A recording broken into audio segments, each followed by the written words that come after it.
Hey Thrivers, Heather here. I'm outside because I'm just recovering from a UTI. So I apologize for not checking in over the weekend.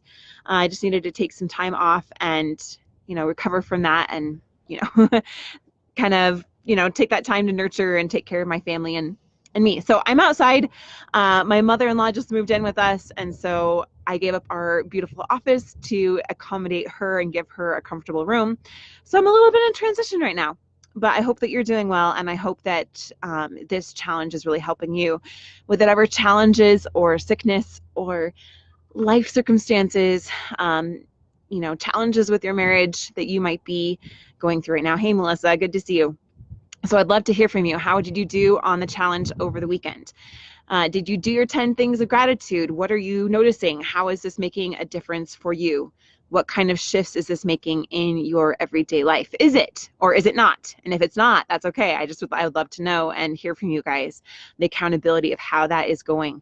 So for me, I did do the basics of the gratitude, but I'm going back to day 6. I apologize for those who may have kept going on, but I did not do any of the additional exercises. So for my sake, we're going back to day 6, even though technically we should be on day 8, just with the weekend dealing with a lot of sickness. So it kind of put us behind. But that's part of it. And I definitely feel that having increased focus on gratitude has helped me with those things. Even as I was taking my daughter into the urgent care, I was so grateful that there was those on call that were willing to give up their weekends and work long hours and early hours to be there for us, and grateful for all of those things. All right, so today we're talking about works like magic, day 6.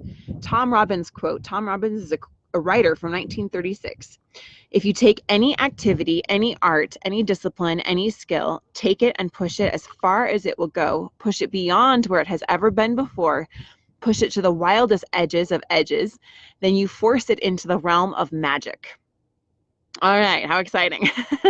How can it be that a person who is born into total poverty starts out with nothing and has very little education, goes on to become a president or a celebrity or builds an empire and becomes one of the world's wealthiest people in the world? And how is it that two people can start out in the same career and yet one person's career goes from success to even greater success, while the other person works himself or herself into the ground with little success, no matter how hard they try? Sound familiar? The missing link to success is gratitude, because according to the law of attraction, when you have to be grateful for what you have to attract success to you. So without gratitude, it's impossible to have permanent success. Have you ever met anyone that was very successful in the world's eyes? Maybe it was monetary, maybe it was other achievements that they had.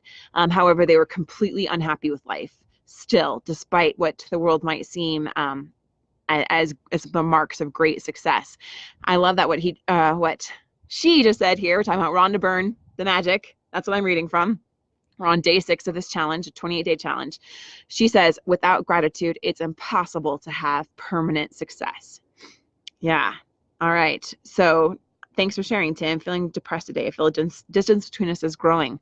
Yeah. So this is one of those keys to turning that around.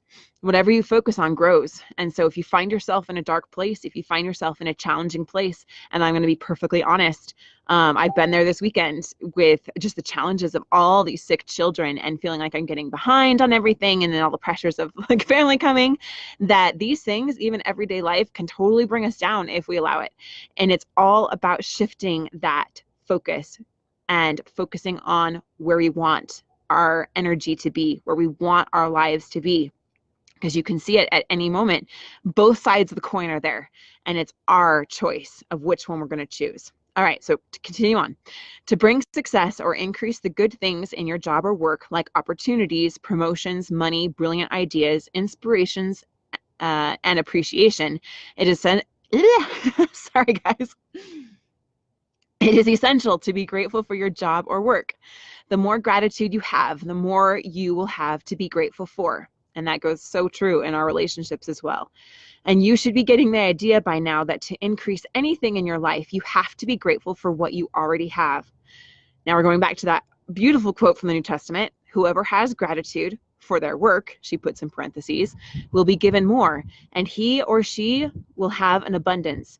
Whoever does not have gratitude for their work, even what he or she has will be taken from him or her.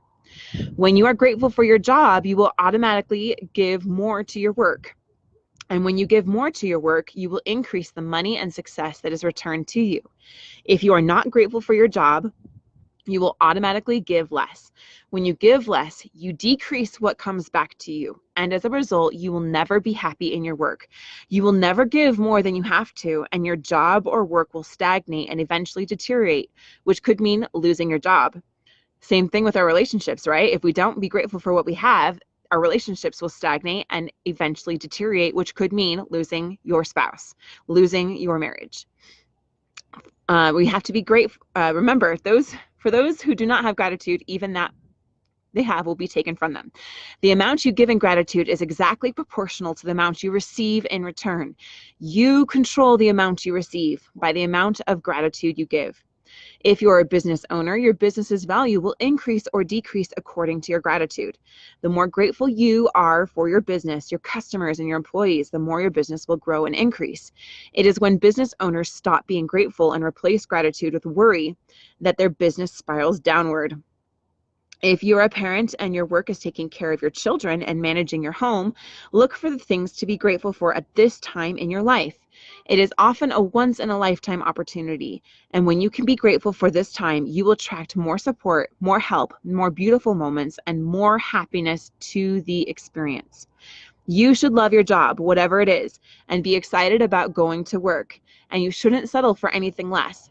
If you don't feel that way about your current job, or if it's not your dream job, the way to receive your dream job is by first being grateful for the job you have. Today, imagine that you have an invisible manager whose job it is to keep a record of the thoughts and feelings you have about your job. Imagine that your manager will follow you wherever you go today, poised with pen and notebook in hand. Every time you find something about your job to be grateful for, your manager will make a note of it. Your job is to find as many things as you can to be grateful for, so at the end of the day, your manager has a long list of all your gratitude. The longer the list is, the more magic your invisible manager can bring to your money, work success, opportunities, enjoyment, and fulfillment. Think about the things you can be grateful for in your work. To begin, think about the fact that you actually have a job. Think about how many people are unemployed who would give anything to have a job. Think about the time-saving equipment you use, such as phones, printers, the internet, computers. Think about the people you work with and the friendships you have with them. Think about the people who make your job easier, such as receptionists, assistants, janitors, and delivery people. Think about how good it feels when you receive your paycheck. And think about the favorite aspects of your job that you love doing. Have your invisible manager make a note each time you find something you're grateful for by saying, I'm so grateful for blank. And if you want to take this to the next level right now, put it in the comments. I'm so grateful for, what are you so grateful for about your work? The more deeply your manager can see you're feeling gratitude, the sooner your manager can start to make the magic happen in your work. And the more magic will be created. Remember, magic is power, right? It is possible that you could generate so much gratitude for your work in one day that you would see the circumstances instantly improve. Lucky breaks don't happen by accident. They're simply gratitude's magical power at work. If this works like magic, practice falls on a weekend or when you're not at work. Move on to the next day's practice or practices and then go back and use this magical practice on the first day you're back at work. Wonderful. All right. So our 4 steps here is to remember to count our blessings 1 through 10, writing down why we're grateful, and reread your list saying thank you, and feel gratitude for each one. 2, while at work today, imagine you have an invisible manager following you around, taking notes every time you find something to be grateful for. Your job today is to look for as many things as you can to be grateful for. 3, have your manager make a note each time you find something you're grateful for by saying, I'm so grateful for what? And feel as grateful as you can. And then 4, before going to sleep tonight, hold your magic rock in one hand and say the magic words, thank you, for the best thing that happened during the day. All right. So I understand, hey Jacob, hey Jessica, that some of you are having a hard time. And I get that. Life it can be very challenging and throw us incredible curveballs. And I just wanted to share a quick experience with you all about the power that gratitude has had in my life, and that I know that we have the power, that we can take our power that is within each of us and use that to tap into that power anytime. I'm not very articulate right now, but that's okay. And so I just want to share an experience. After my daughter Kiri was born, I had just gone through 4 rounds of chemotherapy, and it was a miracle that she was even here, right? The doctors told me I should abort her to save my life. And I decided that did not resonate with me at all. It was an instant decision. I never had to second guess it, that I would save her life, even if it meant sacrificing my own. So going through chemotherapy and surgery while pregnant, going through some incredibly challenging and terrifying times, we were so grateful to have our sweet little Kiri born to us on January 6th of 2015. She's almost 4 years old now. I cannot believe it. But when she was born, all of my other 5 children and myself and my husband were sick with influenza, the influenza A virus. And that year, it was incredibly strong and challenging. And that was the year that the flu virus, the shot didn't work. And so many people were getting sick, and even some elderly and young were passing away from the influenza. And so I was sick with it, went into labor, had my baby, and then had to be quarantined. She had to be put into the nursery for 24 hours, so I couldn't even see her. And that whole time, my heart was aching to be with my baby. I was so sick, but also just an immense sense of gratitude washed over me, that she was here, that she was healthy. And even if I couldn't see her right then, that I knew she was going to be okay. And I remember just giving prayers of gratitude and just tears of gratitude streaming down my face, that even though things were very challenging, even though things were very dark and they were still scary, and I was like, my goodness, can't we get a break? Like, why does it have to keep getting harder and harder and harder? But I knew that I wasn't alone. And I knew that if I shifted my thoughts on everything that was hard and everything that was wrong, I could just get sucked into a really dark hole. And I'll share with you guys an experience about when I did get sucked into that dark hole another time. But it's just one of those little slivers of moment where I had that power of choice, and I could have chose to focus on everything that was so challenging and so terribly hard and painful and scary, and difficult, and wonder why us and wonder why me. But instead choosing to see the miracles and choosing to see the blessings. It opened my heart up and my mind up in a way that you can't describe.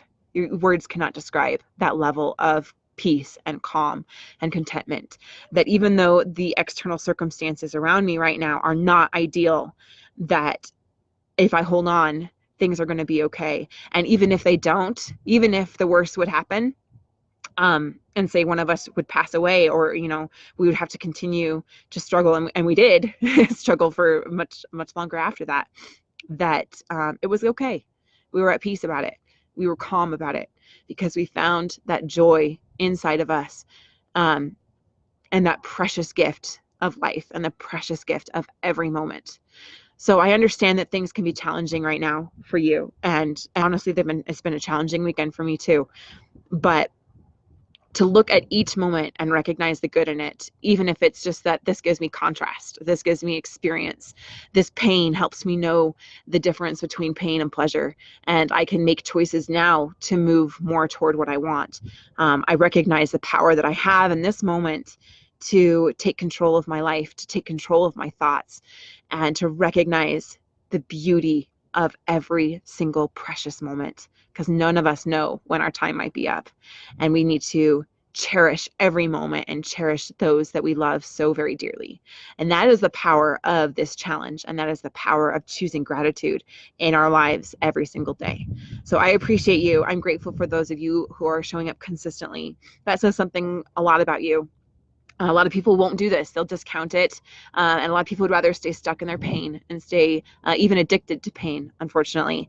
But Mark and I are here on a mission to bring healing and bring light and bring wellness into your lives and into your marriages. And I'm grateful that you are showing up and choosing to do the work.